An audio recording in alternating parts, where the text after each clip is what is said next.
जय जगन्नाथ नमस्कार आपण मानक फूडी एसके बना चैनल को स्वागत जनाऊँगी।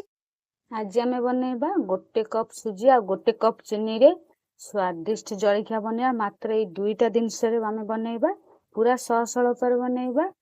आपण मैंने मोर रेसिपीटा को प्रथम शेष पर्यंत देखंतु मु केमती बनाऊँगी पूरा नुआ उपाय रे। आपण मानक भल लागिले मते कमेंट माध्यम जनइबे आ शेयर करंतु।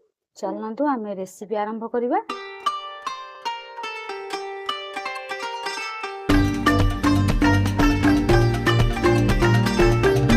ग्राइंडर जार नहीं जाइए आम तादे कौन करवा गोटे कप सुजी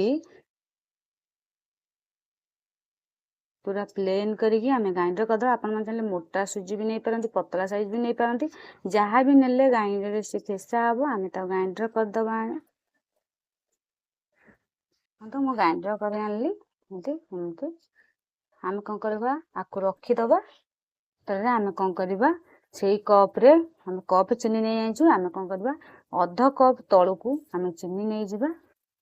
आपण मैंने चाहिए अधिका मिठा खाऊता अधिका चीनी नहीं पारती आ कम खाले कम भी नहीं पारती। आम ये कप रे कप चीनी बदल रे अध कप रु तलू चीनी नहीं जावा। देखो एति चीनी बची आम कौन एति चीनी नवा कहीं अधिका मिठा हो से चीनी की आम कौन रखीदबा।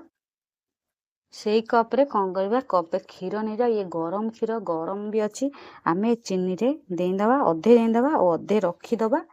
आउ चीनी की कौन करा गोटे चामच साइज गोली दबा से बतुरवा पर्यंत गरम गरम क्षीर पड़ा चीनी टा बतुरी जीव जल्दी से आम गरम गरम क्षीर पकेलु एमती आम गोलिबा चीनीटा पूरा बतुरवा पर्यंत एमती आम कौन कलु एमती गोली देलु पूरा चीनी भी बतुरी गलानी। आम तादे कौन करवा अल्प अल्प कर एमती सुजी पकेबा सुजी पकईकरी एमती आम गोलिबा एका बेले आम सुजी पकेबानी आम सेमती अल्प अल्प कर पकेबा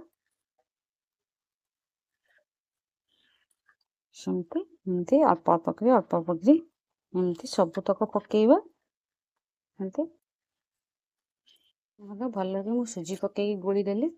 आम कौन करवा 5 मिनट पर्यंत रखीदबा ये जो सुजी तक आउ गोटे पात्र को एमती बाहर कर आनिबा बाहर करके 5 मिनट पर्यंत आम घूरे रखीदबा। 5 मिनट हो गलानी आम देखु प्लेट काढ़ी देखा बहलिया हो जाए आम ता देखा जो क्षीर तक बंची बहकी आम ताकू कौन कर देदबा देकी कौन करवा गोटे गोली दबा 2 मिनट पर्यंत। कौन करवा आम लुण कौन करवा अल्प टिके पकेबा एते लुण पकेबा किसी आवश्यक नहीं एमती पकईकि एमती गोली दबा सेमती गुजुराती गोटे छेची देइछि पकईदबा पकईकि एमती गोली दबा।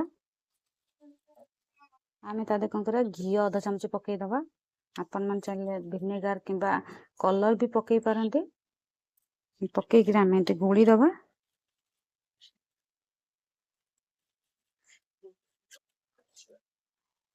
एमती 2 मिनट पर्यंत। गोटे नहीं जाइए बड़ गिनाटे नहीं जाइए ताटियाटे आम तादे कौन करवा घी पकईदबा एमती घी पकईबा घी पकईकि एमती चारिआडे समान भाव में ताटियारे आम कौन मारदबा चारिआडे मु कौन कली ताटियारे घी लगेदेली तादे कौन करवा काजू काजू एमती खिसमिस सबू एमती खंजी दबा तले मुझे भाजीनी आपण मैंने भाजिकी भी दे पारती कहीं मुझे कंचा दौची एमती साइज करी कौन कर ताटियारे खंजी दबा इथे कौन करवा इनो पकईदबा आपण मैंने चले खाइबा सोडा भी पकई पारती आम इनो कौन कर गोटे पैकेट रु अधे पकईबा एते पकईबा किसी आवश्यक नहीं पकईकि आम एमती गोली दबा मिनटे पर्यंत एमती मिट्टे पर्यंत आम एमती भल लगे गोली दबा इनोटा एमती समान भाव सब मिसीज पकई गोली देली आम कौन करवा सुजी आणटा कौन कर आम ताटियारे पकईदबा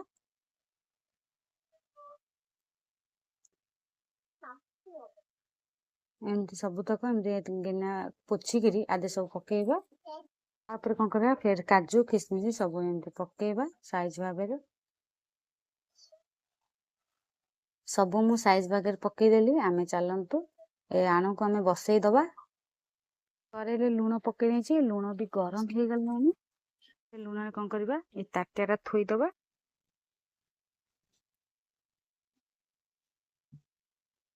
ତାଟିଆଟା ଥୋଇକି ଆମେ ଗୋଟେ ଗରମ ଗୋଟେ ଘୋଡେଇ ଦବା।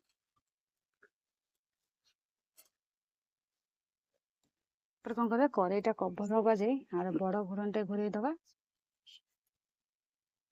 ଏମିତି ଆମେ କଭରକୁ କଣ କରିବା 30 ମିନିଟ୍ ପର୍ଯ୍ୟନ୍ତ ଘୋଡେଇ ଦବା, ଆଉ ଅଳ୍ପ ଅଳ୍ପ ଜାଳ ଦବା।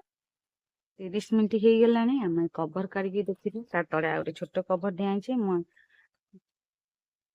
ଦେଖନ୍ତୁ କେମିତି ପୁରା ନାଲି ହେଇଗଲାଣି, ଆଉ କେମିତି ବି ବହୁତ ଗରମ ଅଛି, ହାତ ମାରି ହଉନି।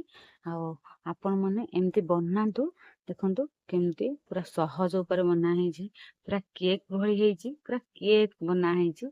ମୁଁ ସେଟା କପଡା ସାହାଯ୍ୟରେ କାଢି ଦଉଛି, ନହେଲେ ଆପଣ ମାନେ ଚୁମୁଟା ସାହାଯ୍ୟରେ ହୁସିଆରେ କାଢିଦେବେ, କାହିଁକିନା ଲୁଣ ତ ଅଛି ନା ତଳେ। ଆପଣ ମାନେ ପାଣିରେ ବି ବନେଇ ପାରନ୍ତି, ପାଣି ତଳେ ଦେଇକିରି ତାକୁ ଉପରେ ଗୋଟେ ଷ୍ଟାଣ୍ଡ ପକେଇକି ତାଟିଆକୁ ଏମିତି ଥୋଇ ପାରନ୍ତି। ଆକୁ ଆମେ କଣ କରିବା, ଟିକେ ଅଳ୍ପ ଟିକେ ଥଣ୍ଡା ହବାକୁ ଦବା।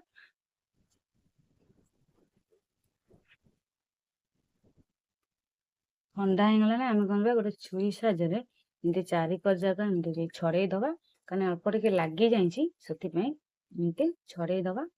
ମୁଁ ସବୁ କର ଯାକ ଛଡେଇ ଦେଲି। ଆମେ କଣ କରିବା, ଗୋଟେ ପ୍ଲେଟକୁ ବାହାର କରି ଆଣିବା।